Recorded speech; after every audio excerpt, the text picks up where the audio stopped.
Hello and welcome to Melee's Turnwheel, the series that takes a retroactive look at the Fire Emblem series chapter by chapter. I'm your host, I'm a Melee Kirby, and today we're taking it back to chapters 9, 10, and 11, Ephraim route of Fire Emblem, the Sacred Stones. It is good to be home. I like Ephraim route a lot, and I don't think I really remembered just how much I liked Ephraim route until I started playing these chapters. That's not to say that they were amazing, and we'll get into the nitty gritty of that. Obviously, I don't want to get too into it here, but just like it felt familiar. I think it's just because it's the route that I have more experience with, and there were several Erica route chapters that I did not like, or thought were just kind of like whatever. But there, the first three chapters of Ephraim route have been like really solid, and I really like them. We'll talk about them obviously in depth as we go through the episode, but for right now, I want to quickly go over the question from last episode, which is, who do you think is the biggest simp in Fire Emblem? I'm gonna be honest, guys. I gave you a layup here. There's so many good simps in Fire Emblem. There's so many of them. There's so many in the villains. There's so many in the playable characters. I did get one answer on Blue Sky that was very funny from @Genesis.com, who said the Effie Engage manga author for Lumeria. And I don't know if you guys have seen what Lumeria looks like in the Effie Engage manga, but go look into that because this person speaks no lies. They tell only the truth. So thank you to Genesis.com for responding to that question. And this time, the question I want to ask you guys is... Okay, so this one might come back to bite me, because I think this is also a pretty good question for the episode where we do chapter 15. But you know what they say about me reaping versus me sowing. So I'm going to go ahead and ask this one. Who is your favorite out of the 6 Grotto Generals that we see in this game? Because we're going to be talking about quite a few of them today. We get some content for Selena. We get some content for Dusel, especially Dusel. There's a little bit of Reeve in there as well. And then Calic came up a lot last episode. Volter hasn't really shown... no, Volter came up... I think the episode before. We've seen a good amount of all of them at this point. I think it's safe to say that Ephraim route focuses more on Glenn, or on neither of them really focus on Reeve. I think the Ephraim route focuses more on Selena and Dusel. Erica route focuses more on Glenn, Volter, and Calic. So I think it's fair to say that we've seen a good amount of them at this point. We do get a little bit from Reeve in this episode that I'm excited to talk about. But for the most part, we've got a pretty solid idea of what all these about. Not all of them have died yet, but eventually we're going to be facing all of them in battle. So I want to know which one you guys like the most. Is it one of the original 3? Is it one of the villains? Some of the villains in this game are really fun. I really like Volter and Calic. And then Dusel is also pretty good. Selena, I know Selena has her fans. I know Selena also has her haters. So I don't know which side will come out more strongly here. But yeah, just let me know who you guys like most out of the Imperial 6. I guess I could say. Okay, so with that out of the way, this is normally where we would move into the chapters for the episode. However, I'm going to, if you'll indulge me, I'm going to spend a couple minutes doing something that I don't normally do. I'm not going to spend too long on this because I don't want it to be super dragged out. But I want to be a little bit selfish for a second.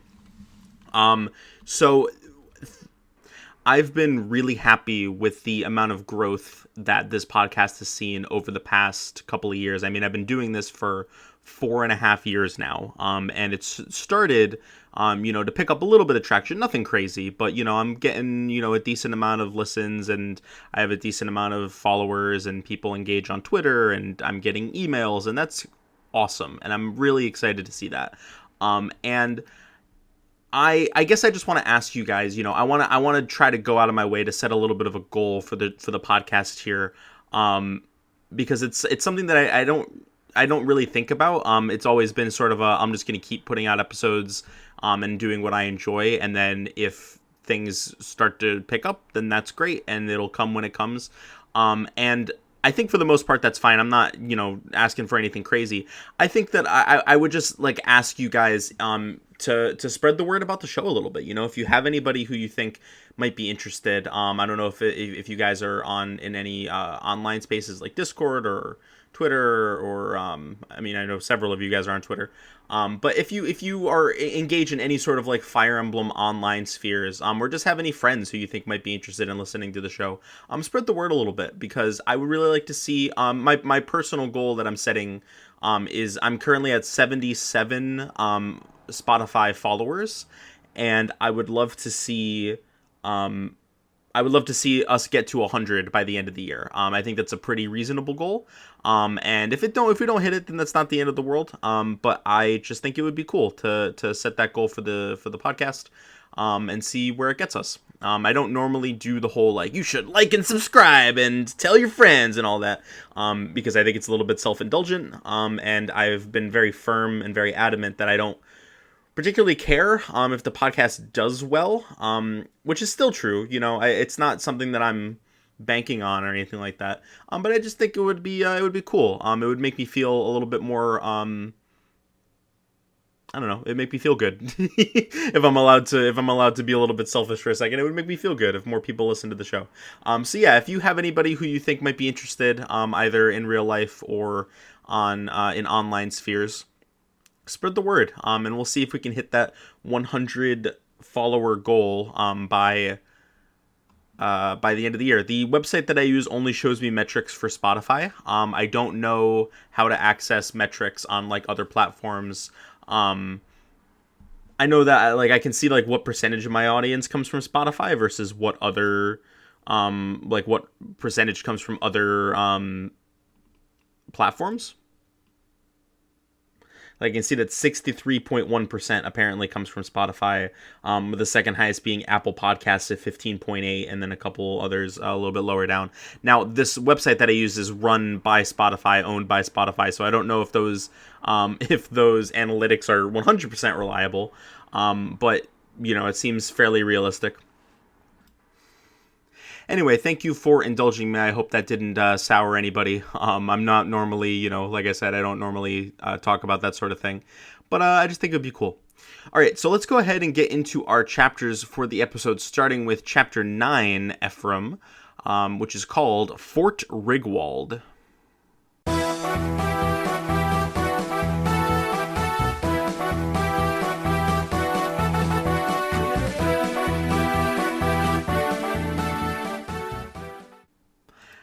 I noticed that a lot of the Ephraim route chapter titles are just like the names of places. Actually, that's kind of true of Erica route too, huh? Because we had Hamel Canyon. Anyway, as I've mentioned a couple times at this point, we're going to be doing Ephraim route this time. Obviously, on a traditional playthrough of the game, you're only going to be able to see one of Ephraim or Erica route on your first playthrough, and then if you go back for a second playthrough, you can pick the other one if you want to, or you can pick the same one. You just play the same one every time. Some people just prefer to do one over the other and don't switch very often, which is fine by me. I respect that. I usually do Ephraim. I think I do. I think it's about a 50-50 split for me on which one I do most of the time, but I think overall I do Ephraim out a little bit more. I mean, it was the first one that I ever did, so it is a certain level of familiarity there that I enjoy.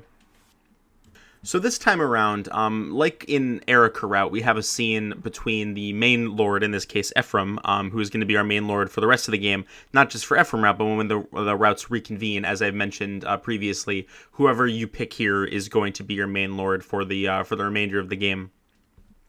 And like last time, we had a scene where Erica spoke to Ephraim Kyle and Ford, who you would have expected to go with Ephraim, where they're like, yeah, actually, we're going with you. This time around, we have a similar scene between Ephraim and Seth. Seth is the one who you would have expected to go with Erica, but because you picked Ephraim this time, I guess he's deciding to go with Ephraim. Whoever you don't go with, in this case Erica, it uses the excuse that whoever you didn't pick is going to have a lot of Freljin soldiers with them, so they're fine, don't even worry about it. Everybody that you've recruited up to this point can just go with you, and it's not a big deal. Which is fine. I can get behind that. I do think it would add some variety to repeat playthroughs if different characters joined on different routes. I mean, that would require you to have more characters in the game in general, I think, which is a tall order. But I think it would be cool if, like, Kyle and Ford always went with Ephraim, and Seth went, and maybe Franz also always went with Erica or something like that. But it's fine. It's not the end of the world. I do like that it doesn't, like, rip away access to some of your better units, especially Seth. I mean, Seth's the Jagan, so you'd have to figure out some other way. Hey, maybe Orson doesn't betray you, and Orson is your Jagan if you go with Ephraim instead. There is a moment here that I really like, because this wasn't really necessary in Erica route, because everybody that you had recruited up to that point knew Erica and joined with Erica, and it just kind of was like the baseline assumption that most of them would be going with Erica. But Seth has a moment where he's like, yeah, everybody's going to come with you. You know, all the people that we've recruited up to this point are going to come with you, Ephraim. And Ephraim's like, well, we're going into the heart of Grotto, so, like, don't expect an easy trip. This is going to be really dangerous. And Seth's like, don't worry, everybody's locked the fuck in. Everybody's totally down. Everybody's getting ready. And there's no way that they're going to be dissuaded, which is just really cool. You know, this kind of contributes to something that I mentioned. I brought up a couple times. I don't know if I've ever actually brought it up in relation to FE8. But this was one of the earliest moments, you know, because this was my first game. This was one of the earliest moments where it really hit that chord of everybody in your army, from the most important general down to, you know, the common villagers like Ross and Garcia. I mean, I guess Garcia was a general, but like Ross and Lute, you know, people that don't have anything to do with this conflict inherently, are, you know, they have such loyalty, and they're there to fight in your army, and you can make them your best guys, and that's really cool. And as part of it's like, it's such an inherent quality of the series that I love so much, and I like to bring attention to where it feels the strongest, because it's this moment, and then also the moment in chapter 7 where everybody gets a line about how, you know, how resolved they are, everybody down to your least important unit. Everybody gets a chance to chime in and feel like important, you know, and feel like they're you know, they're along for the ride. And that's just cool, like that sense of camaraderie between, you know, all the people in your army from different walks of life all coming together. That's just like such a cool feeling that the series captures so well a lot of the time. And rarely do I feel it as strongly as I did in this scene. I guess all of that was technically before Fort Rigwald started, technically, on a technicality. So my apologies for spreading misinformation on the internet, but basically all of that was just was the build up to getting to the chapter select screen and starting chapter 9. As Ephraim is approaching this fort, we get a little bit of context on what it is. It's just like a really notoriously impenetrable fortress near the border of Frelia or whatever. But it cuts to an enemy POV, where it's actually, I believe the scene played on Erica route as well, but we get a little bit more here. It's basically Vigard giving orders and instructions to his various generals, saying, you know, you guys do this, you guys do that, and he tells Dusel to go fight Ephraim, and I believe everything up to that point is the same in Erica route. However, in Ephraim route specifically, we get a new scene immediately after this one where Dusel follows Vigard out of the throne room and is like, hey, like, I really need to talk to you. This isn't, like, we can't keep doing this. We're you know, he's bordering on open insubordination. He does eventually settle down and say, like, okay, fine, I'll go fight Ephraim. But he's very obviously not okay with what the Emperor is doing in Renee, and he doesn't think that fighting Ephraim makes sense. He doesn't think that what they're doing is just. He has not, like, Vigard has not explained in any capacity, like, how what they're doing is for the benefit of the Empire. And Selena is over here just being a fucking bootlicker. Like, it doesn't matter what our opinion is. If Vigard says it, we do it. There's nothing else to it. Which is, like, you know, I think I definitely prefer Dusel's method of, like, basing his metric on, like, Dusel's the type of guy where he's like, I work for the people of Grotto, not the Emperor, but the people. Whereas Selena is very firmly in the no, I work for the Emperor camp of things. So that causes a little bit of friction there. But Dusel says, okay, fine, I'll go and fight Ephraim. So that's the last we hear about it for a little bit. we cut to the inside of Fort Rigwald, where we meet Geb, and I'm not going to spend a lot of time on Geb. He's not a particularly interesting villain. He is a little bit of a meme, and I would say more than a little bit. He's a pretty significant meme in the Fire Emblem community, because he's fat and ugly and gross and a pervert. And I guess like a predator. He's very creepy. He's some very nasty things that he's implied to want to do to some of his subordinates. And the prisoner that they capture, which is going to be, we'll get into that in a second, don't you worry. There's a scene here between Ephraim and Seth as they get closer to Fort Rigwald. Actually, did I don't remember. At some point we find out that Tana has been captured by it. I don't remember when that is. I wasn't going to talk about it for a little bit because I didn't want to talk about it in terms of gameplay, or I wanted to talk about it in terms of gameplay sort of in the same breath, but I'm pretty sure it's like around this point we find out that Tana has been captured. She was going to help Ephraim and they captured her, and now they're escorting her to a prison or whatever, to like a cell in the dungeons or whatever the fuck. But outside I can't fucking talk today. I don't know what is up with me. Outside of Fort Rigwald, there is a scene between Seth and Ephraim. Ephraim is asking about, like, or he's talking about, like, you know, I know Dusel really well. I know Leon really well. I know that if we get a chance to actually meet with these guys and talk with these guys, we might actually be able to turn their opinion against the Empire, and have them join up with us. And Seth is very skeptical of that idea. This is setting up some stuff that we're going to see later.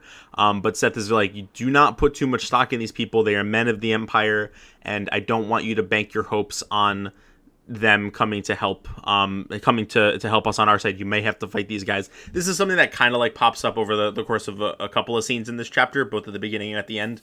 But the gist of it is basically Ephraim has to like confirm with Seth, like, yeah, no, like, I get it. I will fight these guys if I need to. I just don't think that I'm gonna have to. I have complete faith in both of them. You know, I really do think that they're gonna end up working with us.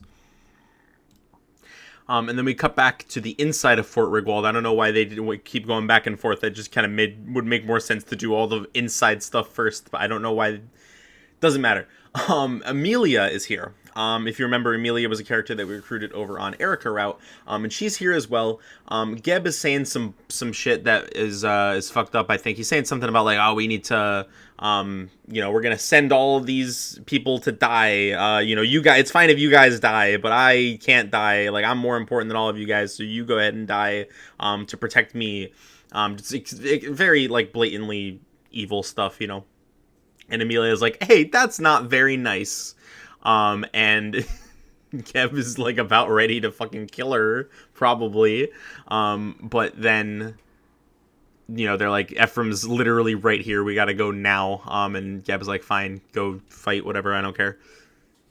There's a moment here between Amelia and some generic grotto soldier. This kind of ties into what Ephraim was saying in the previous scene. It's something I didn't really get into this part of it, but in the previous scene, Ephraim was saying not just about Dusel and Leon, but that there are a lot of people out there from Grotto who, you know, had a great relationship with Rene. Like, Grotto and Rene were like closer than even like political allies. They were really, really, really tight. And even though Vigard has decided that they're going to invade Rene, not everybody's probably going to be on board with that. So, you know, and he brings up Dusel and Leon as specific examples, but Amelia is another one. And apparently this generic soldier, who is it's really funny because, you know, if this guy had a portrait, he would have been recruitable, because he initiates this before Amelia does. He's like, man, I have family in Rene. Like, my sister and her husband live in Rene or something like that. I hate this fucking war. I don't want to fight Rene. But then Amelia's like, so what should we do? And he's like, well, I don't see any better solutions other than just, like, you know, fucking off and hoping that we survive this.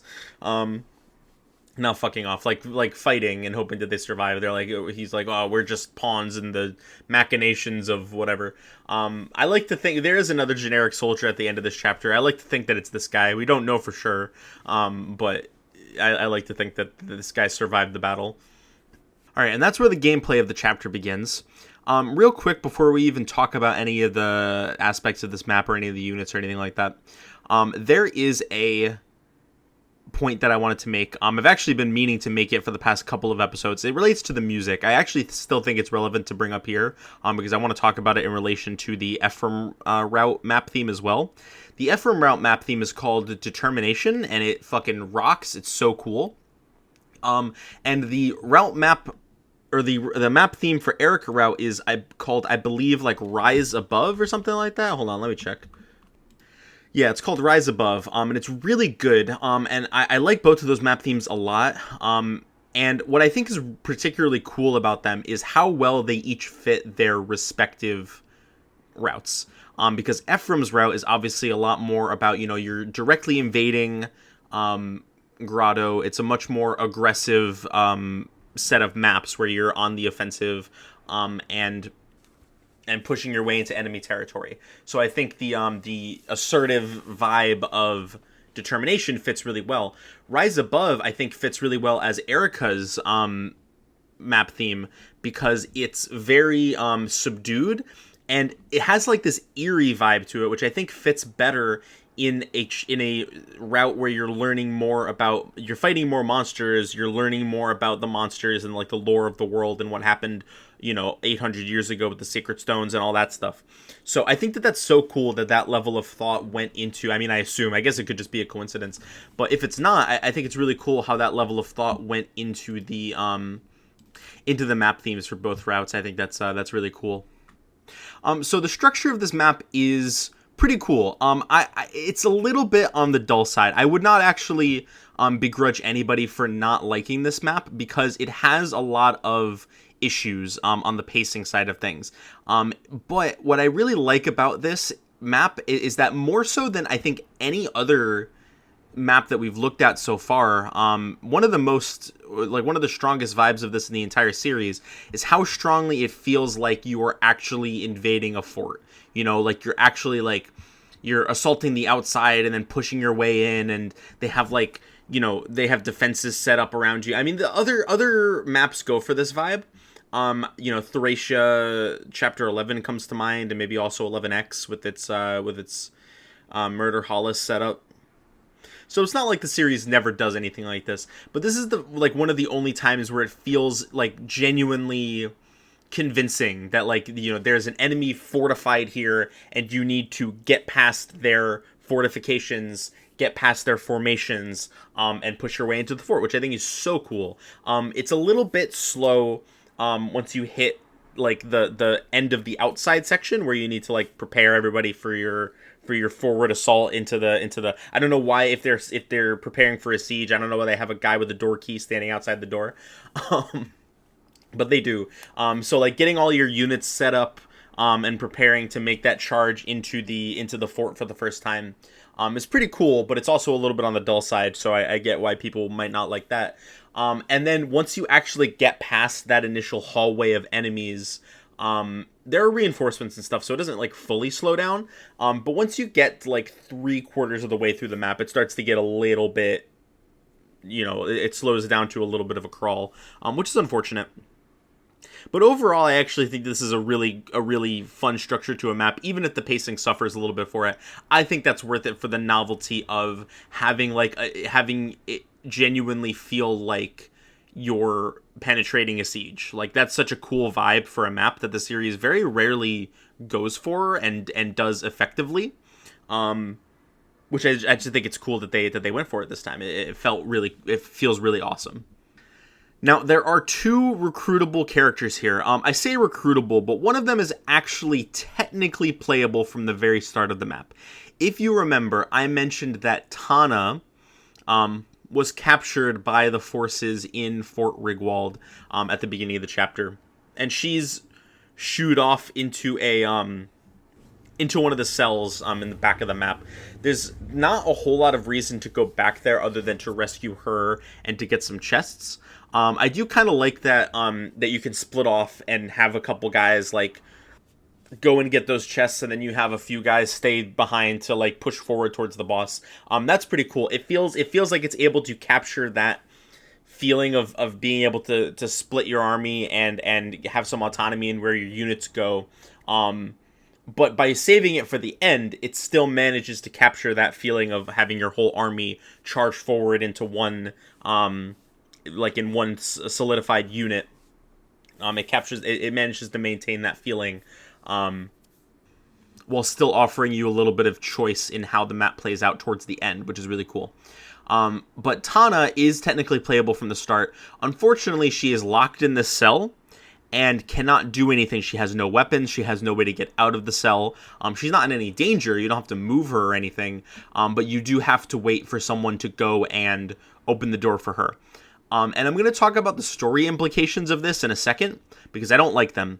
But for gameplay implications, in practice, it means, this isn't like technically true. You can, and I actually did do this, give her experience in this chapter still. If you bring weapons for her, you can trade them over, or I guess you can just access the convoy from Ephraim. If you have weapons for her, then you can have her do some combat in this chapter and get some levels. That's all fine. But in practice, especially if you weren't prepared for it, she kind of effectively joins a chapter later in Ephraim route than she did in Erica route, which is just kind of shitty. I don't really know why they decided to do that. Especially, like, it doesn't feel like the impact it has on the story is like positive in any way. I think, okay, so before I delve into my my deranged ramblings, I get on my soapbox and all that, I will say I'll give the game a little bit of the benefit of the doubt, because there's something, pretty consistent that this game does throughout both Erica and Ephraim route, where it likes to make the join circumstances of the characters in both routes feel slightly different.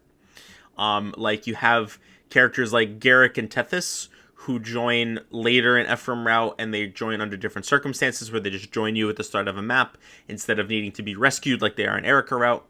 Amelia has the whole thing going on where she can, like, flee from you at first, and then you can maybe recruit her later to get a second speed wing, whereas in Ephraim route, we'll talk about Amelia in a second, but in Ephraim route, this is the only place where you can recruit Amelia. So I do think that part of it is that they just like to mix things up a little bit. So if they really wanted to have Tana here in this cell, like, I don't particularly mind that. I don't think it's the end of the world. Especially from a gameplay perspective, though, I think it would have made so much more sense if they had given her something to, like, do. Like, if they had it so that she, like, smuggled in a key or something so that she could get out and maybe, like, do something. Maybe there's, like, I don't know, maybe there's like you could have her open a chest and get a lance. I was talking about this out loud with a friend of mine as I was playing through this chapter, and I realized that I was basically just describing Chapter 9 of Fire Emblem Fates Conquest. But hey, that's a good fucking chapter if you ask me. And I think part of it is because it feels interesting to have Azura go around and open the chest and have a method of fighting back, even though she's not particularly good at combat at that point unless you've been, like, really training her.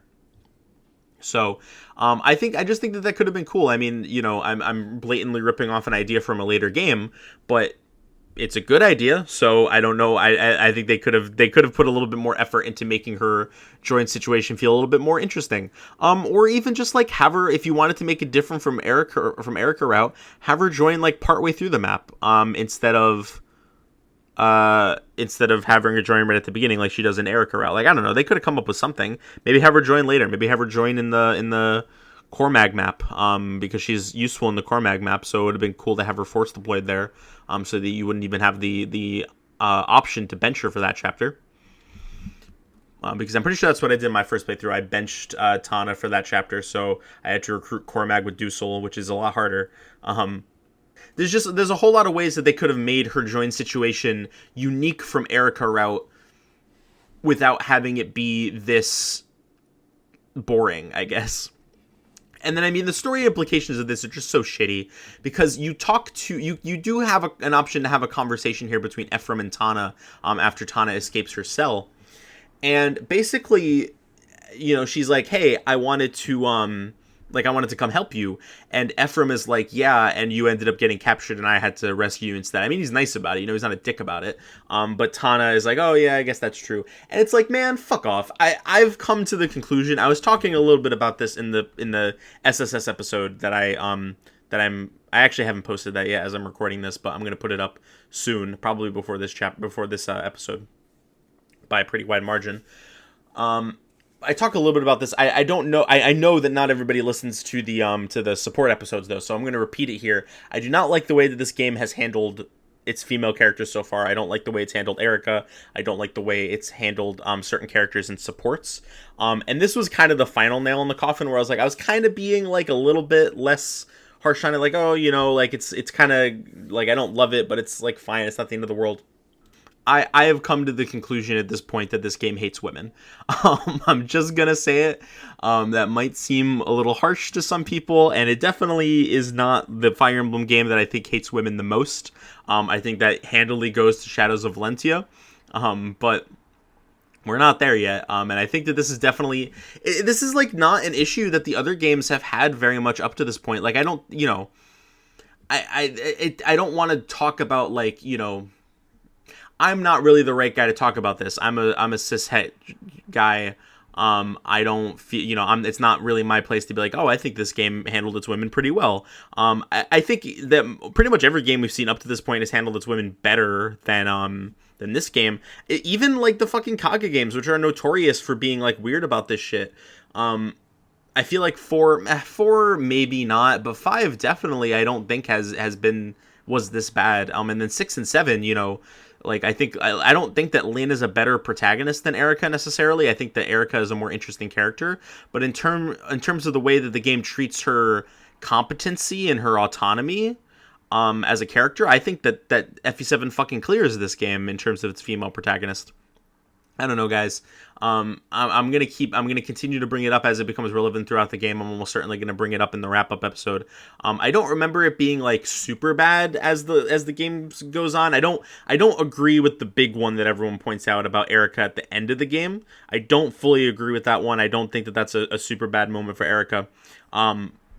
But we'll talk about that when we get there, obviously. But the biggest thing is, of course, like, half of the shit I just forgot about. Like, I didn't remember the stuff with, like, Erica, them singling out Erica as being like, oh, she's getting super tired. Oh, we need to rest to help Erica. Or the shit with, like, I did remember Ephraim coming in to save Erica in Chapter 8 being pretty shitty. I remember not liking that. But I didn't remember, like, the conversation that he had with Tani here. Or I just didn't, like, think about the implications of this stuff, I guess. But man, it's like really blatant. I don't like it. Yeah, that's it. Soapbox put away for the time being. Who knows how long it'll stay gone at this rate? Probably coming out next episode if I had to guess. But who knows? Anyway, Tana, I'm not going to spend a whole lot of time talking about the characters in terms of gameplay, because largely, other than the joint situation, it's basically the same from Erica route. And in Tana's case, it's almost identical. She joins in the same chapter and everything. Obviously, other than needing to get some weapons on her, maybe not starting to use her until chapter 10. Or maybe if you want to go visit the tower after chapter 9, you could do that. That's something you couldn't do. That's something you wouldn't be able to do if she literally joined in chapter 10, is that you can actually like go and grind her up in the tower if you want to, after the chapter's over. Amelia is the same deal. You recruit her by talking to her with Franz or Ephraim. I remember reading somewhere, I might have even said this on the podcast, but I remember reading somewhere that you could only recruit her with Franz and Ephraim route. I don't know if I just made that up or if it was just like wrong and I read something that was incorrect. But you can absolutely recruit her with Ephraim. I did it. And because I didn't bring Franz, I'm not using Franz's playthrough, so he was on the bench for me this chapter. So I recruited her with Ephraim. And I don't know why. I might have just made it up. But if it was misinformation that I read, then that sucks. And hopefully you don't fall into the same pitfall that I did. I realized that I forgot to bring Franz. I was like, ah, shit, I gotta remember to steal her Speedwing with Calm. So I gotta make sure that I do that. But no, I could just recruit it with Ephraim, so it wasn't a problem. It is a little bit harder to recruit her in this chapter than in Erica's chapter 9, or chapter 13 for that matter, because I get, like, once you clear out the ballista and make sure the ballista is secure, then it's fine in chapter 13. I guess that's a potential risk for her. But chapter 9 of Ephraim route, there's a lot more enemies around. It's a lot easier for her to suicide off of you because you're in a narrow hallway where there's not a whole lot of room to like bait her out with somebody with fewer weapons or no weapons. And then, of course, as soon as you recruit her, she's surrounded on all sides by enemies and, archers and mages and shit like that. There's a longbow guy that could potentially attack her. So you got to be really careful once you recruit her to get her out of danger. But I will say that I think that this chapter, maybe even more so than Erica route, is really good for training her because you can box in a lot of archers. There were archers in Erica route as well, but I feel like there's more in this chapter. I could be wrong about that, but it felt like it to me. I made a note here about the oh, and I actually made a note here about how I feel like this map feels, I don't know if I would say it feels designed around training Amelia, but I think that is a beneficial side effect of the way that this map is structured. Kind of it's meant to be a siege map, or a siege map where you're fighting against the siege, and there's a lot of choke points. And I mentioned all the archers already, so like it feels like there's a lot of good opportunities to get experience here on Amelia, or I guess Tana. That's what I did for this playthrough. I used this as an opportunity to get experience on Tana. So I think it's just a happy coincidence, but I do think it's cool how easy it is to train Amelia here, especially compared to Erica Chapter 9, where there were a lot more axe units, and then also, like, it's a lot more wide open, so there are fewer opportunities to like protect her with choke points and things like that. I made a note here about the about a restore staff. You get a restore staff in this chapter, which is good for a couple reasons. We're going to be needing that in chapter 14, especially, notorious for its berserk staves. But it felt funny to get it in this chapter because there are several sleep staff wielding enemies in this chapter that are really annoying, and I really would have liked to have that restore staff earlier. I don't remember if this is the first one you have access to. I could have sworn that I had one earlier, but I guess not. I don't know if I... oh, you know what? I think you can buy them in Chapter 5, and I forgot, which is fine. That's on me. But they sure do use a lot of fucking sleep staves in this chapter, and I'm not a fan. I mean, it's cool. I think it's good design. I just it's obnoxious for sure. There's one that can target you from inside the fortress while you're outside of it, which is pretty cool. And then I think if it was just that guy, I wouldn't care. But the fact that there's another one as you get closer to the boss is a little bit obnoxious, especially since that's about where you're going to start running into cavalier reinforcements from the bottom right. And that's no fun. So you kill Geb and you seize, and that's the end of the chapter. Ephraim decides to get some information out of a random grotto guy. This is the guy I mentioned earlier, who I'm hoping is the same guy from the beginning of the chapter. He asks about, like, what's the word in grotto about Dusel and Leon? And the guy says, well, Dusel is completely against this war. He's spoken against Vigard a lot. There are some people who are worried that he's going to get himself killed over how vocally against this war he's being. And so that affirms what Ephraim already thought. But then he asks about Leon, and this guy drops something interesting, which is that Leon, according to rumors, is the one who actually convinced Vigard to do this in the first place. Supposedly Leon is the instigator for this entire war, which obviously Ephraim completely writes off. He's like, there's no way that's possible. Leon, obviously, besides Leon just being my friend, Leon hates violence. It's like his biggest thing. He hates fighting. He hates conflict. So he would never do that. But it's worth mentioning that even amongst the lowest of Grotto soldiers, there are whispers that Leon is up to something for sure. So with that nagging at his mind, Ephraim has to press on further into Grotto and see where things take him. Which brings us to chapter 10, which is called Turning Traitor. Oh, actually, there was one more thing I forgot to mention from the end of chapter 9, which is that after everything's said and done, we cut back to another enemy POV. Dusel has already left to go fight Ephraim, and Vigard calls in Selena and says, Selena, Dusel is going to betray me. I know it for a fact. He's absolutely going to meet up with Ephraim and betray us. In fact, Vigard might have said that he already did that, which isn't true. But he feels very confident that's going to happen at the very least. And so he tells Selena to go and kill Dusel. And this is the first time, and really the only time in the entire game, that Selena seems like genuinely caught off guard and like willing to put up a little bit of token resistance. She is like flabbergasted by this. Dusel has been his most trusted lieutenant, or his most trusted general, for years and years and years, longer than the other two. And with such dispassion Vigard is like, yeah, kill him. We don't need him anymore. He's going to betray us. And I think that is enough to kind of shake Selena a little bit. But eventually, without even too much of a fight, honestly, she does say, okay, I'll go do it. So anyway, that's how chapter 9 ends. So moving on to chapter 10, which is called Turning Traitor. Ephraim presses a little bit further into Grotto, and he is greeted upon his entrance into, well, I guess they already crossed the border into Grotto, but as they're getting a little bit further in, there is an earthquake. An earthquake occurs, and Ephraim's like, whoa, that's crazy. Earthquakes happen here sometimes. There's like some lore given about how earthquakes happen from time to time in Grotto. They're usually not a big deal. They're like little tremors that barely cause any damage. People just get used to them after a while. Which is not really important right now, but is setting up some stuff for later. This is like Exhibit A of like, I don't know how you could possibly fucking think that.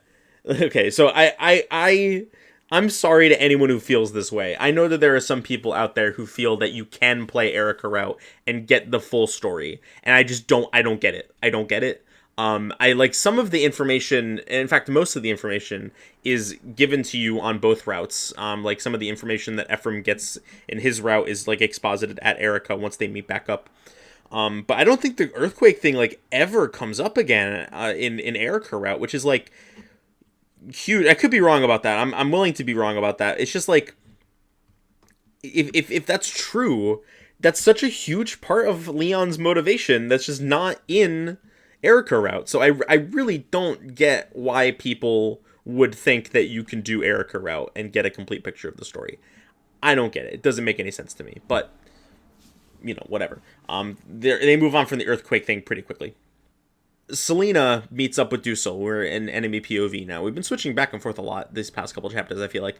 We're in enemy POV mode now. Selena shows up to meet with Dusel. She kind of gives him an opportunity for an out because, you know, she's like, hey, Ephraim's on his way. We got to go kill him. Right, Dusel?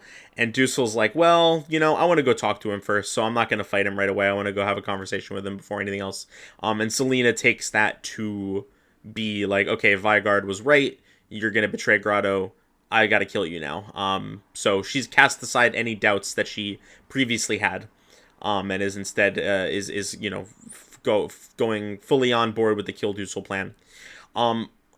I don't know if it's unfortunately or fortunately. It's fortunately for us, I guess. Selena shows up, or sorry, Vulture shows up and lies to Selena. He says to Selena, you are supposed to go back to Vigard right now. Vigard has ordered me to come to tell you to go back to him because he doesn't trust you. He trusts you only slightly more than he trusts Dusel, and he wants you to go. He wants you to go back so that he can keep a closer eye on you, I guess. This is a complete lie. Vigard never says this.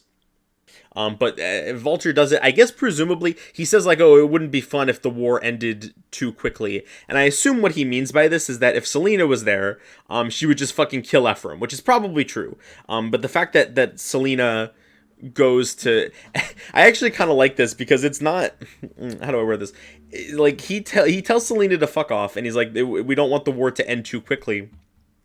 And if I'm reading that correctly, he's saying explicitly he doesn't want Ephraim to die here, and he leaves and leaves someone else in charge. And later on in the chapter, you know, getting ahead of myself a little bit, this is a defend map. If you manage to survive all the turns and the boss is still alive, he's like, oh no, Vulture's gonna punish us for our failure, which is probably true. Vulture probably would have killed him, but it sounds like this is kind of what Vulture wanted. It kind of sounds like Vulture absolutely wanted Ephraim to survive this encounter so that he could prolong the war a little bit more. But I could just be reading too much into things. Who knows? And so that's where the chapter begins. Selena has put maybe the Vulture conversation is like a turn into the map. But either way, once Dusel shows up, or once Dusel, you know, starts fighting Selena, he turns green, and a few of his units, the guys surrounding him, turn green also, and they rush into a corner of the map to try to, you know, defend themselves against the oncoming Grotto forces. And the goal here is to go link up with Dusel. You know, Ephraim finds out that he's being attacked, and he says we're gonna go save him.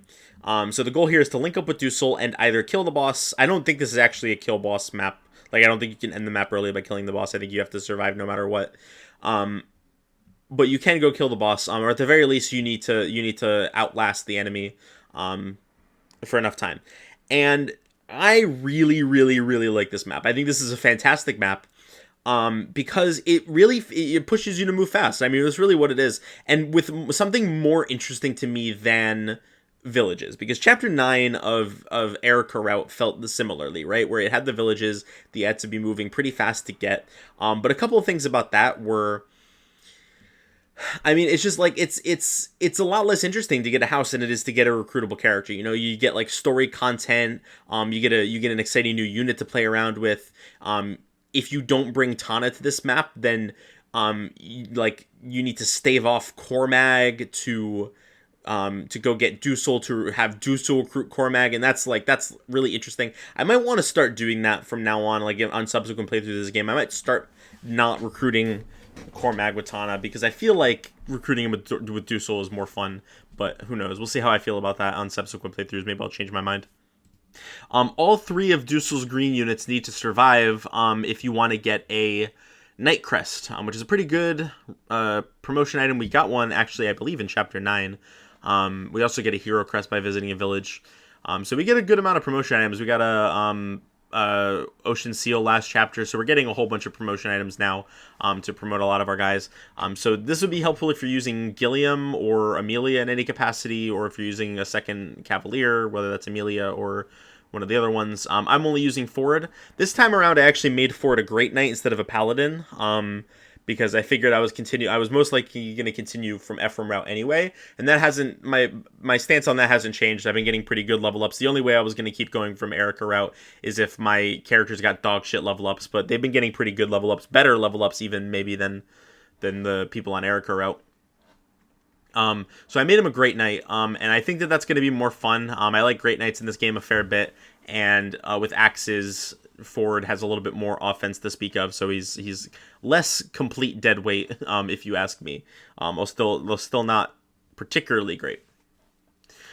Speaking of Great Knights, we have a couple of characters. I guess I'll talk about Cormag first, since you're probably going to recruit him before Dusel. I actually forgot to talk about Cormag in gameplay last time when we talked about his recruitment in Erica route, which is fine. We get him in this chapter. And he's very good, especially in Ephraim route, because he joins a few chapters earlier. He has lots of opportunities for experience, and you can also have him visit the tower a little bit early if you really want to. He's only 1 level away from promotion. I think that's also true in Erica route. So if you have him get 1 level and then promote, particularly into Wyvern Knight, because Wyvern Knight gives him +3 speed or something psychotic like that. I don't know why it's so high. Not that I'm complaining. But he gets I think he might even get a point of con as well. So that's like effectively +4 attack speed, which is insane.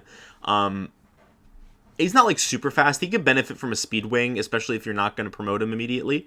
But if you're just going to use him as because I basically just used him as filler. I did promote him right away. Just to have like a good unit for the next couple of chapters, as my team got rounded out a little bit better.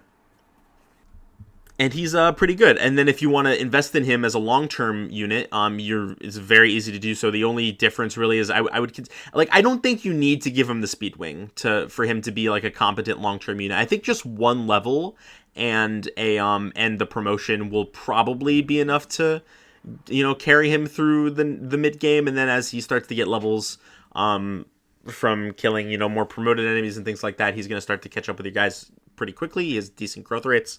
But if you really want him to be good, if you want to make sure that he's like basically idiot proof, or RNG proof, I guess, then give him that speed wing that you get from Amelia, I guess, and then promote him after that, and he'll be extremely fast.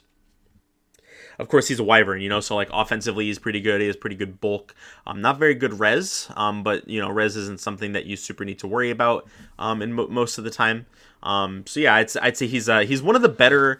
I don't think he's as good as Amelia, or sorry, I don't think as a fucking Freudian slip there, huh? I don't think he's as good as Milady from FE6. But I think he's probably the second best GBA Wyvern. I really do think that he's better than Heath. I don't think Heath is bad by any means. In fact, I think he's quite good. But I don't know why I couldn't articulate this when I talked about Heath in the last game, but what Heath has, in my opinion, is really, really bad unit feel. I don't know if you guys are familiar with that term. It just like feels weird to use Heath. I don't really like how he feels as a unit to deploy and to train. But Cormac feels really good, I think, because the enemies in this game are so much slower than they are in FE7, which is saying something because they were already pretty slow in FE7. Anyway, Cormac is extremely good and worth using. I'm not using him this playthrough, as I already mentioned. I think I've already given my full team for my playthrough at this point. I'll go through it once we.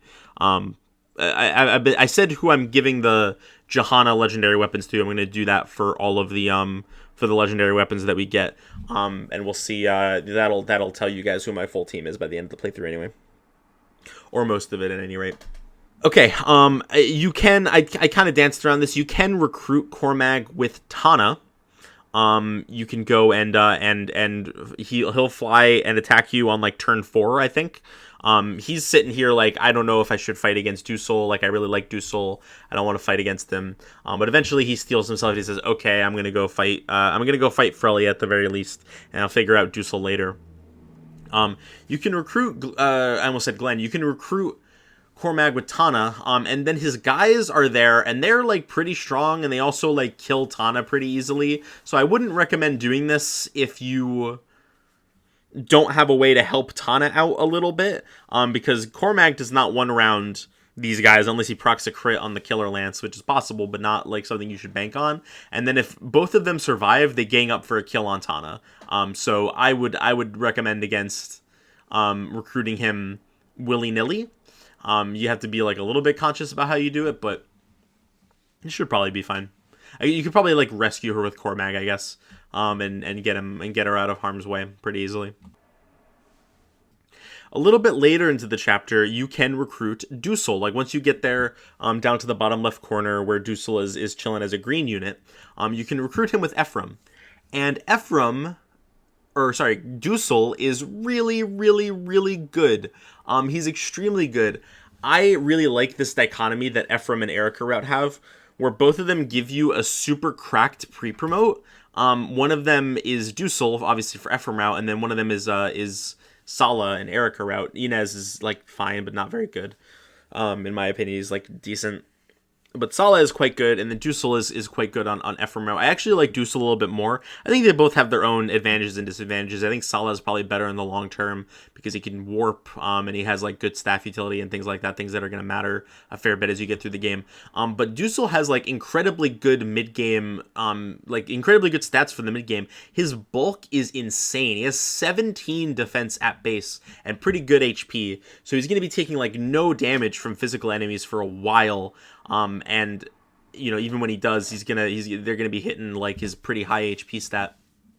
So, really, really useful filler unit to have for these next few chapters. And then, of course, if you want to take him into the late game, you can really easily do so. I would highly recommend training his axe rank. He has triple A's. He has A rank in swords, lances, and axes, which is another element that's really good about him, is that he has access to basically every weapon in the game except the legendary weapons.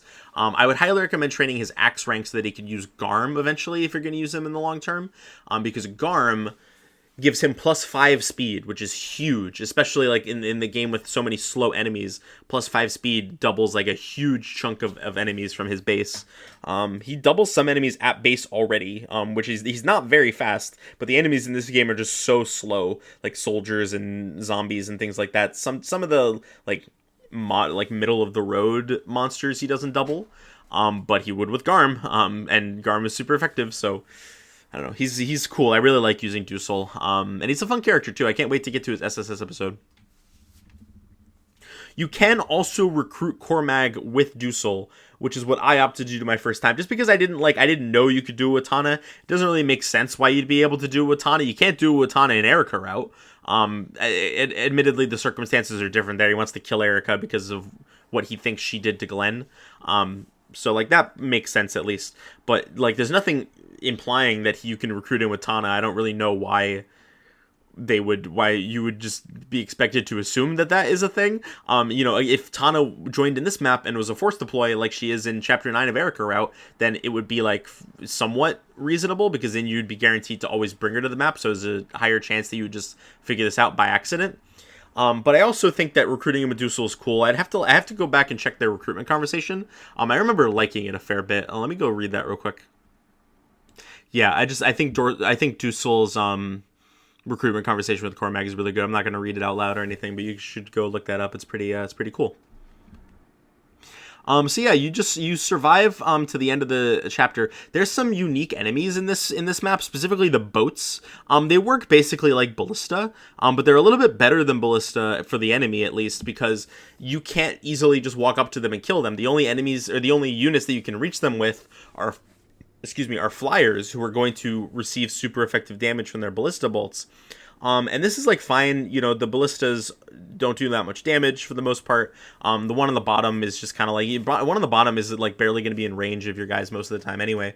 But the one on the top left is not only like a little bit more dangerous in terms of who it can hit, but it also has a droppable secret book that is going to be pretty dangerous to get with your flyers under normal circumstances. You might want to, like, what I did is I baited out all the ballista bolts with, like, Joshua on a forest or something like that, so they all missed. And then I flew up with Tana and killed him to get that secret book, because secret books are not very good, but they're free money. And then in a playthrough where you happen to be doing a gimmick build for an assassin where you want them to crit as often as possible, it's a good stat booster to give to your assassin. Not that that's a very viable strategy, but it's 4,000 gold, if nothing else. You survive for, I believe, 10 turns, and then after that's over, the boss, if he's still alive, is like, oh, we gotta get out of here, Vulture's gonna kill all of us, and then leaves. So you did it. You successfully saved Dusel, and Dusel talks to Ephraim about what's been going on, and he drops some lore. He drops some deep lore about some stuff that's been going on in the Grotto Empire. The number one thing that Ephraim wants to know is, Dusel, why did Vigard do this? Why would he possibly invade Rene? You are his number 2. You should know, right? Like, you probably have some idea at the very least. And Dusel says, well, I don't know for sure, but I do have a guess. He says that Leon and the scholars and mages of Grotto created something called the Darkstone. And Dusel doesn't know really anything about the Darkstone, other than, based on what he's heard, there is, like, the Darkstone is supposed to be even more powerful than the Sacred Stones. Which, if Ephraim says that that's true, then that's a big deal, because the Sacred Stones are incredibly powerful. They're able to keep, monsters at bay. They were able to seal away the Demon King, all this stuff. If the Darkstone is as powerful as you're saying, then that's a big deal. And it could very easily, I don't remember if Dusel says, like, oh, I've heard that it has the power to corrupt minds. There's oh, you know what? I think it's Mur that says that. Mur says, Mur hears Dusel talking about the Darkstone, and Mur says, the nature of the dark energy that I feel coming from Grotto is such that it could corrupt and destroy minds. And so, putting 2 and 2 together, it seems very likely that they created this Darkstone, and whether intentionally or by accident, it has corrupted Vigard's mind and made him into a completely different person. This still doesn't answer all the questions. Why was the Darkstone made? What is Leon's role in all this? Was this an intentional effect of the Darkstone, or was it a complete accident? We don't know. But this is something to go on. This is more than we get in anything leading up to the route split, and it's also more than anything we get in Ephraim route or in Erica route. Now, this is something I'm almost positive does get mentioned in the aftermath of Erica route after Ephraim and Erica meet back up. But it's still cool to hear it from the source. I think it's a little bit more interesting that way than hearing about it secondhand from Ephraim. Okay, maybe least, last and something of these chapters, we have chapter 11, Phantom Ship. So this is a cool little callback. I mean, I guess it's not a callback. It's a call sideways to Erica route. If you remember, in Erica route, there was an offhanded comment by La Rochelle about a phantom ship that sailed apparently all around the fucking place, because we're in a completely different location geographically than we were in that chapter. And apparently the phantom ship is just up and down in every way in Magvel. But it was a big part of the reason why Erica needed to go along the land route of on her journey, because the sea route was just completely inaccessible to her because nobody wanted to set sail because of that phantom ship. Now, this is a pretty notoriously difficult chapter. Some people consider this to actually be the hardest chapter in the game, and I might honestly agree. I'm not 100% sure. There's some pretty difficult chapters later, especially like if you try to play chapter 19 straight, that can be pretty tricky. Endgame is not a pushover by any means. But I do think that this is at the very least a contender for the most difficult map in the game, and I also think it's almost certainly the most difficult map of the route split, which is this map is a very large part of the reason why I think that Ephraim route is the harder of the two, and why a lot of people tend to agree with that. It's not like every Ephraim route chapter is super hard, but between this and also later we're going to get chapter 14, which is pretty tricky, trickier than the Erica version equivalent, at least in my opinion. I think it's pretty safe to say that Ephraim route is the harder of the two routes. And Phantom Ship is a huge contributor to that. Essentially, I mean, in terms of story, it's pretty straightforward. Ephraim is like, well, we got to go to. So the plan here, if you look at a map of Magvel, they are on like a peninsula. That there's like a little gulf between the west peninsula of Grotto and the main bulk of the landmass of Grotto. And the plan is to just cut straight through that gulf to get from one side of Grotto to the other. And when he meets La Rochelle here, and La Rochelle's like, oh, well, there's a phantom ship on the run around here, and we need to, you're not going to be able to get across the sea very easily, no one's probably going to take you, but don't worry, I'm going to go and smite them to smithereens and defeat them, and it's going to be really cool and awesome. And she runs off with Dazla and Renak. Renak is here still, and he's like, oh, God, no, please, I don't want to do this. So they run off, and Ephraim's like, whatever, I don't have much of an opinion on this, they seem kind of weird. So Ephraim needs to deal with this phantom ship, but before we get into the map proper, I think that I give you a little sneak preview because I'm pretty sure that chapter or that scene doesn't happen until the beginning of this chapter. Maybe it happens at the end of chapter 10. Either way, I'm not 100% sure. But before I started, actually that's not true. I did try this map a couple of times, but eventually I decided that I needed to go and do a little bit of grinding. I didn't need to. I distinctly made a point of not saving over, because once you start a map in this game, I don't know if I've mentioned this, but once you start a map in this game, you cannot back out to the world map. That is a very big distinction between how the world map works in this game as opposed to later games in the series, is that in most later games that have a world map, if you are on the prep screen, you can leave and go back to the world map. Whatever little sense that makes narratively, they let you do it as a mechanical concession, which is pretty good. I like that. And they don't in this game, which I would assume is just a limitation. I assume they don't let you, I don't remember if they let you do it in Gaiden. I have played Gaiden. I don't remember it super well. Maybe they do. Maybe they let you do it in Gaiden. I honestly don't remember. But for whatever reason, you're not able to in this game. I assumed it was just a limitation of the fact that this is the first time in a really long time that they've done this idea. Or maybe it was intentional to make the game a little bit harder. I don't know. You got to make sure you have all your preparations done, because once you actually start a chapter, you are locked in. You cannot leave until you beat it. But I saved so that I could go back and do the, like, in case I needed to do any final preparations. I didn't want to get locked out of being on the world map before, one of the hardest maps in the game. So I tried Phantom Ship a couple times, and I couldn't hack it. It's really hard. So I decided that I was going to make things a little bit easier on myself, and I was going to go do the tower. I only did the tower once. I'm going to have to do it again eventually, because I'm going to be training Ewan. But for right now, I only had to do it one time. The main thing I did here is I forgot to get a level on Cormag in Chapter 10. I really should have, because as I said, it's really useful to get him a level so that he can promote right away. But I didn't do that, and so I got him a little bit of extra experience in the tower, just got him to level 10 so that I could promote him right away. That one wasn't really a big deal. The bigger thing that I did was that I trained Tana a whole bunch, because Tana is actually, well, I mean, I guess Vanessa is the more reliable way, but if you're using Tana and not Vanessa for whatever reason, like I am, then Tana is probably the most reliable way of fighting the flying eyeballs in Phantom Ship. I mean, a lot of units can do it, but letting them get too close to the ship can be a bad idea, since they have flight technically, and they can attack at 2 range. They hit on res. So like, yeah, you could bait them over with Seth and kill them. But if they get too close and Seth isn't able to go and kill them himself, then they might fly past Seth and go kill like Ephraim or something. Tana is able to fly off of the ship and take the fight to them, and because she has pretty decent res, she does fairly well against them. I gave her a Pure Water. I think I got that from some miscellaneous chapter chest, which is pretty good. Pure Water really came in handy. I don't use Pure Waters nearly as often as I probably should, because they're very, very useful items in a game, in its series, really, where historically magical enemies are a lot more difficult to consistently deal with. So it was cool to get some use out of that. I think it's really the first, maybe not the first time.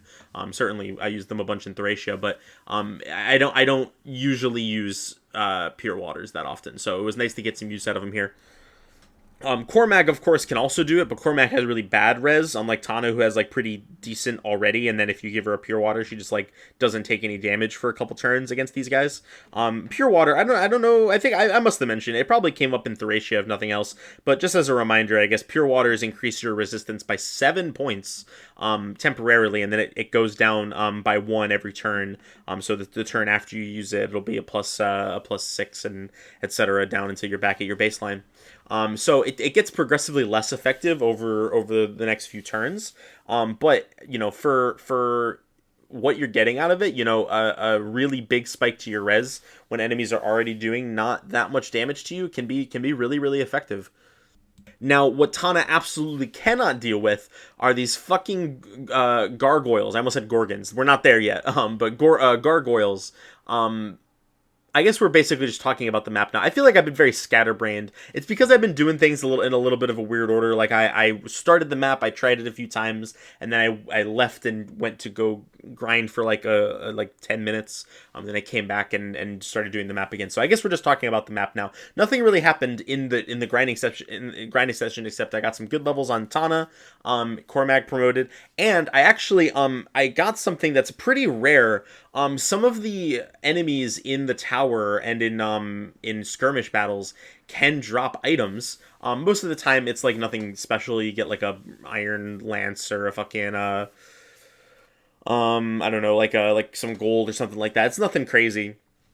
But every once in a while, a good item will drop from one of these guys, and I got a rune sword. I got a rune sword, which is basically a light brand, except it casts Nosferatu, which is a spell that lets you heal yourself a little bit. So that's pretty cool. I think that rune swords are awesome. They're one of my favorite weapons, just like conceptually. I don't think they're very useful, unfortunately, a lot of the time, because there are no sword units that use magic in any capacity in this game, because there are only physical or magical units in this game. There are no units that use both physical and magic in any of the GBA games. So having a magic-based sword is not as cool as it would be in, pretty much any other game outside of the GBA era, to be honest. But it's still pretty neat. I just think it's a cool sword.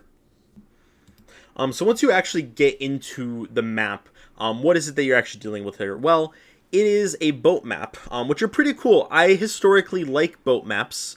I think they're used a little bit excessively in Fire Emblem Gaiden and Shadows of Valentia, but outside of that, I think that the boat maps are pretty cool in this series. There aren't that many. I think other than Gaiden, I think is it just Gaiden and then like pirate ship from FE7 and ghost ship of this game or phantom ship of this game?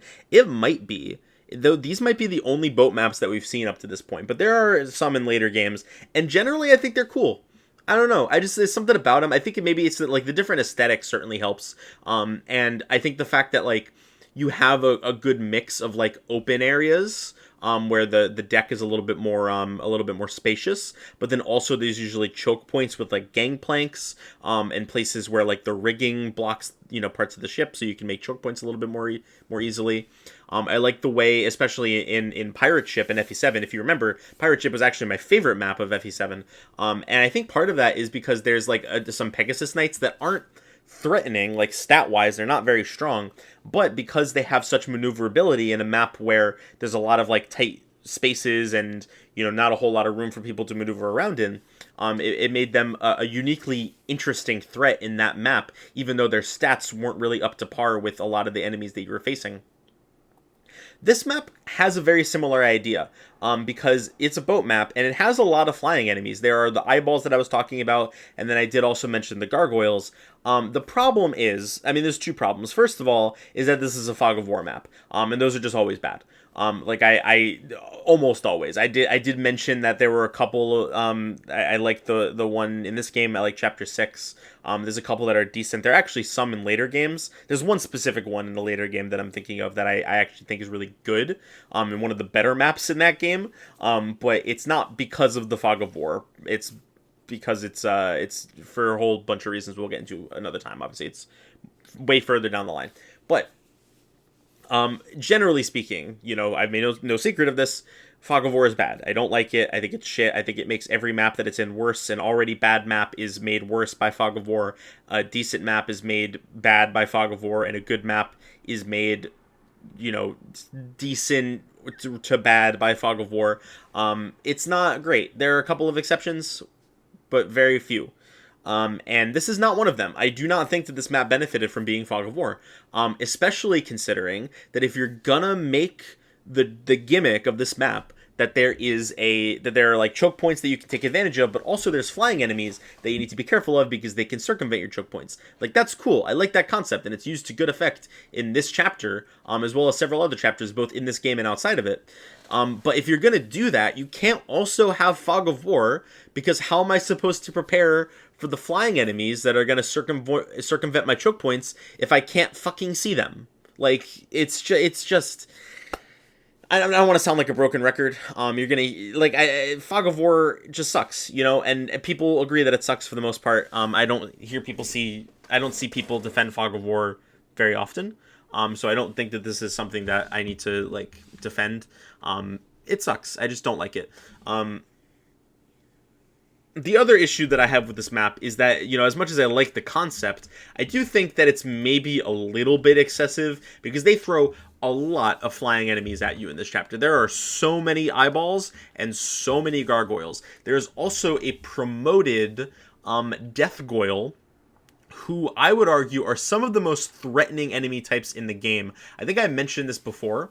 We did see them in Erica. I think we saw one in Erica Route actually also the Fog of War chapter where you recruited La Rochelle. Ain't that a fun coincidence? That map was a lot more equipped for Fog of War because flying enemies weren't as equipped to fuck you up in that chapter. But anyway, death goyles are very fast. They have very competent speed, 15 speed on the one in this chapter that I saw. There might be some stat variants. Maybe it could have a little bit more or a little bit less. But 15 speed is extremely fast for enemies in this game. And it's also decently bulky and strong. And strong. They hit fairly hard.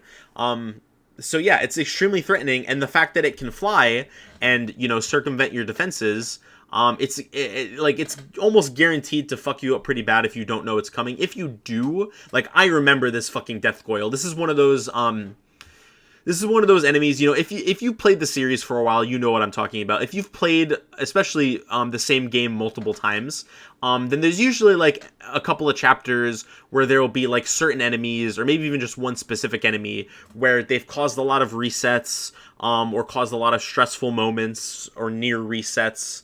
And now you just remember that they're there, right? For me, another example of this is the Armor Knight in Chapter 8 of Fire Emblem 6, who has a Killer Lance, because he's positioned towards the end of the chapter, and I have had a lot of experiences where I've either died because he crit me with the Killer Lance, or I've run the risk of getting crit by him, and that is particularly annoying in that chapter because that chapter's so fucking long and boring, and he comes in towards the last third of the map, and has to make you, and it makes it so that you have to redo all of that progress. So I hate him, and I remember him every time I play that game now. And there's other examples the Wyverns in Chapter 7. There's the the Manicheets in Arcadia, this is mostly from FE6, I'm realizing. Rutger is another good example. But there's stuff like that in a lot of games. This is a really good example for me from this game. This is one of the few examples, actually, in this game, because most of the enemies in this game aren't very threatening, so you don't need to remember them. But this fucking Death Goyle, I remember exactly, I don't remember exactly when, I guess. I do now because I just played the chapter. But he comes in around the same time that La Rochelle does. We'll talk about her in a minute. I think it's like I think it's like turn 3 or 4 or something like that. He comes in from behind you, and if you're, pressed too far forward, and you don't have people in the back to see through the fog, and you don't know exactly when he shows up, then rip, because he has a short spear also, so he can bypass your defenses even more than he would be able to otherwise. So if you brought like a healer or, a squishier unit, maybe a unit that you're trying to train a little bit, yeah, just get fucked, I guess. Amelia, oh god. So I can't even say this with a straight face. I mean, it's true. I'm not bullshitting you guys. Namie was actually extremely useful in this chapter. That was the other thing I did, actually, is I got a little bit of experience on Namie, and I promoted her. I think I got her like an extra level in the tower or something. She was pretty close to where I wanted to promote her anyway. I also promoted Colm. So that made a little bit of a difference. I mean, Colm like one-rounded some of the really bad guys, but like for the most part he was not like contributing that much. But Namie, on the other hand, it was really nice to have somebody who could so consistently take down the gargoyles, because the gargoyles are like not super difficult, but they're not pushovers either. They're like better Pegasus Knights because they have enough con to not be super weighed down by the weapons that they're wielding. So they're like genuine. I guess they're closer to Wyvern Knights then in that case, right? They can be genuinely pretty threatening. But Namie was taking them down left and right, and you don't have access to Inez at this point, so you don't have like a reliable bow user for the most part, unless you're using like Warrior Ross or Garcia, which that just, oh god, God help you if that's the case. So, I mean, I'm not going to say that you should train Namie just to fight these fucking gargoyles, but it's a nice benefit if you do. I'm going to throw that out there. It is something that is a legitimate niche to use Namie, in my opinion, because the gargoyles in this chapter are genuinely really fucking obnoxious. The other thing about this chapter that I don't like is that it's a route map. I've already made a couple comments about how I don't think Fog of War route maps are very good, because you don't know where all the enemies are. You can't see them. So if there's an enemy hidden in the fog, that you have no way of knowing where they are, and you have to just like wander around until you bump into them by accident. This is especially annoying in certain chapters in different games of the series. It's not actually that bad here, because either they're all on the boats, which have a pretty narrow like amount of ground to cover, or I'm pretty sure all the flying enemies are just like actively aggressive, so they'll come to you one way or the other. But if you're trying to clear the map quickly and you don't know where they all spawn in, that can be very obnoxious. But it's definitely better than in some other chapters in the series, or even like I think it's better than fucking chapter is it chapter 11 of Erica Route is the one where you get La Rochelle and Dazla in that. That map was really annoying about it, because I had to like run around to find like one random skeleton or whatever the fuck. La Rochelle and Dazla show up. They're here. They're pretty cool. Renak is not with them. I guess apparently Renak really didn't want to go fight the fucking zombie army. He didn't want to go fight the zombie hordes. So he decided to fuck off, just like he did in Erica Route. We don't actually get a scene of him acknowledging that in any capacity the way we did in Erica Route, but he does do it. But you can recruit La Rochelle here by talking to her with Ephraim, and then once again you can have Dazla. You can recruit Dazla by talking to him with La Rochelle, and she's not at all different than how she was before. Both her and Dazla are exactly the same, so I'm not going to spend any time talking about them. What I will say about this recruitment conversation is that oh, you know what? Actually, it might have been towards the end of the chapter, or like after the chapter's over. Maybe there's this conversation takes place then. I don't remember. I did skip over a little bit of the story. It's mostly nothing. I'll go through it all right here, because I'm basically done talking about the gameplay of this chapter. Once you get rid of like the really annoying gargoyles, and then like the eyeballs can also be kind of annoying, but for the most part, like the enemies on the actual boats aren't very threatening. There's a couple promoted zombies that hit really hard, but otherwise it's not a particularly big deal. They're all super slow and take 1 billion damage, so you can one round them pretty consistently, or the zombies have a lot of HP, so you might need a couple rounds for them, the promoted zombies, but otherwise, it's not a concern at all. They're pretty weak. I like this map overall. I think that it's like, it obviously would be better if it didn't have Fog of War. I think that the gargoyles are annoying. But I think that it's still like just a cool concept for a map. I like boat maps enough. And I like the concept of the flying enemies on the cumbersome terrain. I just think that's a winning formula for a lot of these maps. And even though I think it takes the idea a little bit too far, is a little bit too annoying, I don't love it by any means, but I do think it's a pretty decent map. And all 3 of the maps this time around have been winners. We'll talk about the map gauntlet towards the end. Once I go over some story stuff, but just know that it's going to be a tough decision. It's not really going to be a tough decision because there's one that stands head and shoulders above the others. But I like them all pretty substantially this chapter, or this episode rather. Anyway, in terms of the story, I already talked about like what Ephraim was doing on this phantom ship in the first place. He needs to get across the sea to go continue the fight in Grotto territory. There was an enemy POV chapter, or an enemy POV scene, that I skipped over, in which Leon... So Selena goes back to Vigard. If you remember last chapter, Volter was like, oh, Selena, you should go back to Vigard, but he was lying. Vigard did not actually order that. And so Vigard is like, what the hell are you doing here? And Selena, rather than try to like actually save face by telling him the truth about what happened with Volter, I guess she decides that it wouldn't be worth it. And so she instead just begs for another chance. And he agrees.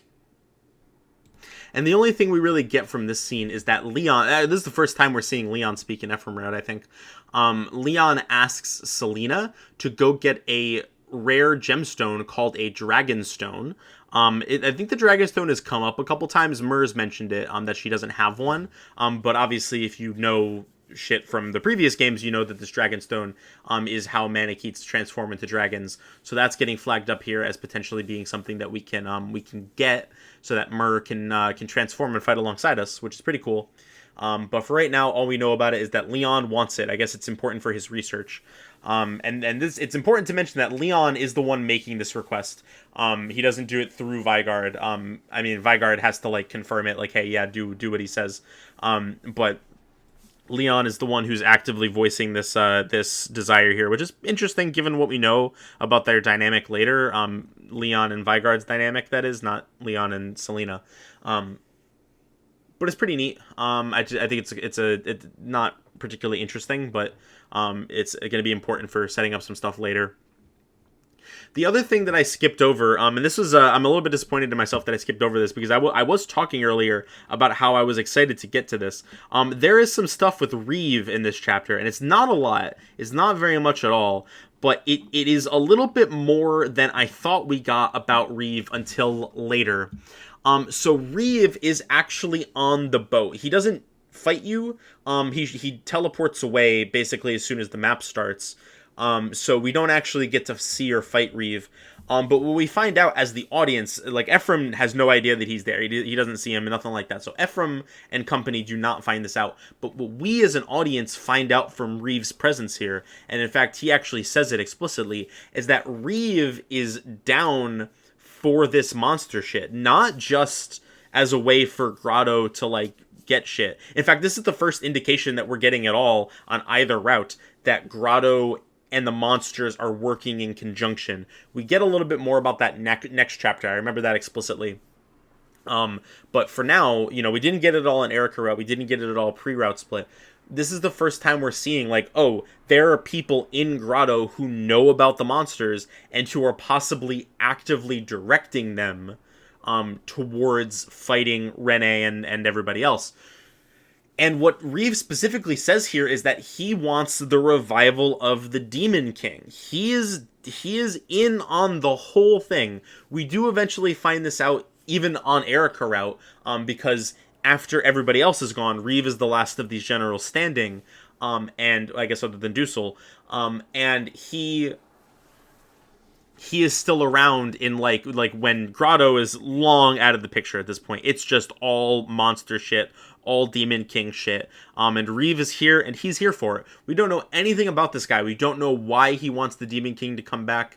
We don't know. I mean, he's just like, I guess, the generic evil magic guy. I mean, I guess that's Leon in this game, but because Leon's like the Garnef equivalent. But there's always like some magical underlings that are just evil. And I guess that's Reeve in this game. But I think that's interesting, like, and it makes me, I've brought up a couple times how I really like the implication, even if it is me reading into things too much, I really like the implication that there's possibly more going on to the for the other generals than meets the eye. We know that explicitly with Reeve, that he's in on the whole plan, everything from top to bottom about the Demon King coming back. And I do think there's like room to argue some evidence that you could use as a basis to argue that both Calic and Volter are also like kind of looped in on what is actually going on here. But it's it's not very substantial. It's very circumstantial, and can definitely be argued in other ways. But Reeve is the one that we know for sure is explicitly pro Demon King, which I think is interesting. I think it's neat that he's a little bit above even Volter and Calic in the pecking order. It seems like, since he seems more directly connected with Leon specifically. And that's basically all there is. Once you actually clear out all the enemies, the map is over, and the only thing that happens story-wise at the end of the map, that at least that I made note of, is that La Rochelle properly introduces herself to Ephraim, including that she is the princess of Rouston. I don't know why that was framed as a reveal in Erica route. I guess because they had an opportunity to make it a reveal with the Rouston Knights coming in chapter 13. And they just didn't have a similar scene planned for Ephraim route, so they just decided to have her say it.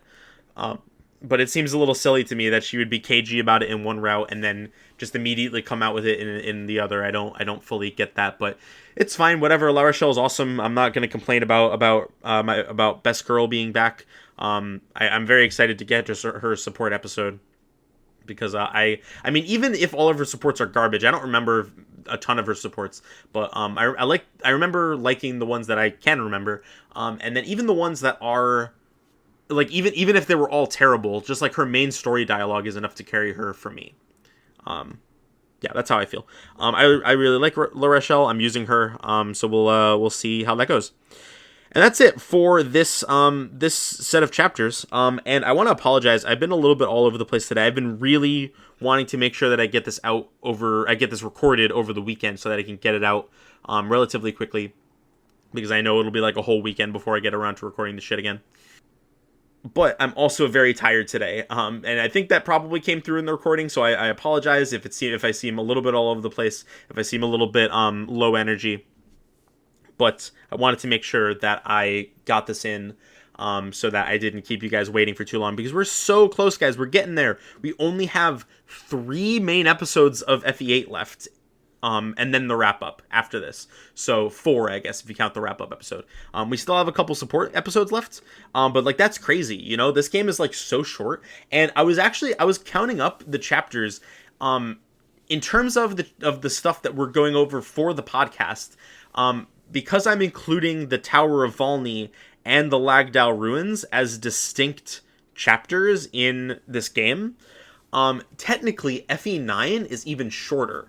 So I'm not trying to get anybody's hopes up, but I'm really hoping that I can get through not just 1, but 2 games in 1 year, which would be so cool. I really hope that I can manage to do that. If not, like, if it takes a little bit longer, that's fine. I'm not gonna like force myself or anything, but I think I've been really liking the pace that I'm going at, and it feels good to be talking about these games, and talking about chapters that actually feel like they're moving at a good clip. I'm enjoying this game a lot more than I enjoyed FE7. I can tell you that. So yeah. Anyway, that's enough rambling for me. Map gauntlet time. I really like all three of these maps. I said it was going to be easy because one stands head and shoulders above the other two. I was referring to Chapter 10. There is one negative thing about Chapter 10 that I forgot to mention when we actually went over it in the episode proper. But the one downside is that once you recruit Dusel, assuming that you brought Tana to recruit Cormag, I mean, even if you didn't, it can be pretty. It can be like kind of tricky to recruit him with Dusel, but like it's not super hard. Either way, once you recruit Dusel and you have his little area secured, and you can guarantee that the green units are going to be safe, it's really easy to camp out and just wait out the turns, which is a little bit of a shame. It feels like such a mad dash to get to Dusel, and that part feels really good. But then after that, that momentum really fizzles. And it's not like it suddenly becomes like a hard defend map or anything. Like if after you recruit Dusel, like a bunch of difficult enemies showed up, that would be cool. But they don't do that. If there were more flying enemies here, I could see it being a little bit better. But as it stands, it's only Cormag and the two guys with him, I think, are the only flying enemies in this entire map. So that part's not great. But I mean, that's not any worse than the pacing issues that Chapter 9 had towards like the beginning and the end. And then Chapter 11 is a Fog of War map, and it's not Opposite Day anymore, so I'm not putting a Fog of War map over basically any other map in this game. So I think I gotta give it to Chapter 10. It's not perfect by any means, but it is a really good map that I enjoyed a lot. So nitpicking aside, it's not really nitpicking, but like criticisms aside, I think that Chapter 10 is very deserving of the title of best chapter this episode. And is it better than Chapter 9 of Erica Route? I mean, I think it's they're very similar in a lot of ways, because Chapter 9 is also a mad dash for the start, but then after a while it starts to fizzle out towards the end. And I think I like Chapter 10 more, because as I mentioned, recruiting Dusel and, saving the green units is like a lot more exciting. There's also more in the way of side objectives like the secret book ballista. And then you can push yourself to beat the boss if you want to. That's a pretty fun challenge. Whereas, like, you can make Chapter 10 more engaging if you want to. There's not really a way to intentionally make Chapter 9 of Erica Route better. It's just kind of like, it's always going to be like that no matter what, because the last stretch is just fighting a lot of easy enemies. So, I think Chapter 10 is definitely the best chapter in the game so far. And as I said, my prediction at the beginning of this game was that Chapter 10 was going to be my favorite map in the whole game. We'll see. There are a few that I still think could top it, but we'll see. I don't know. We'll see if this becomes the second game where my prediction is wrong, with the first one being FE7. It's possible that this will also be wrong, but there's we still have a little bit of a ways to go before we get there. I don't think it's going to be anything next chapter. I don't love any of the chapters that we're doing next episode, so we'll see. Anyway, that's it for the map gauntlet. I could talk a little bit about what I've been doing. I don't have much to say that I haven't already said. I've been continuing. The main thing I want to talk about is that I've been continuing with Victory Gundam. I'm like halfway through Victory Gundam right now. It's really good. I don't know if it like gets bad in the second half. I've heard. I used to think that it was just like very positively received, but now I'm learning that it's actually more mixed. So I don't know what the second half of the series has in store for me. I know it's like really depressing and a lot of people die. So maybe knowing that is going to prepare me better for it. And I'll come away liking it more. I'm not sure. Or maybe there's some shit in there that's like genuinely really bad. I don't 100% know, but Victory Gundam's pretty good. If you're interested, if you are a Gundam fan already and you are, if you're familiar with the original show or maybe Zeta, hop on Victory Gundam. It's pretty good. I don't really have much to say in terms of games or other anime that I've been watching. It's been pretty tame, so I'm going to leave it there. So let me know who your favorite of the 6 Grotto Generals is. Dusel, Selena, Glenn, Volter, Reeve, or Calic. And tweet at I'm Emily Kirby on Twitter or Blue Sky. or email turnwellpodcast@gmail.com and let me know your answer. And then next, in case it wasn't obvious, next episode we're finishing up Ephraim Route. We have oh shit, no, I got my shit mixed up. Yes, so Ephraim Route is getting finished next time. We're doing chapters 12, 13, 14. When I said I didn't think that it was going to be anything next episode that that topped chapter 10, I was referring to the one after that. I got my episodes mixed up. I don't care much for chapter 15 and then the next couple chapters after that. So I don't think any of those are going to stand a chance. But there are some good maps in the second half of Ephraim Route that I'm excited to get to. And we'll see how that goes. But yeah. Anyway, I hope you all have a great rest of your day, and I will see you all next time. Bye-bye.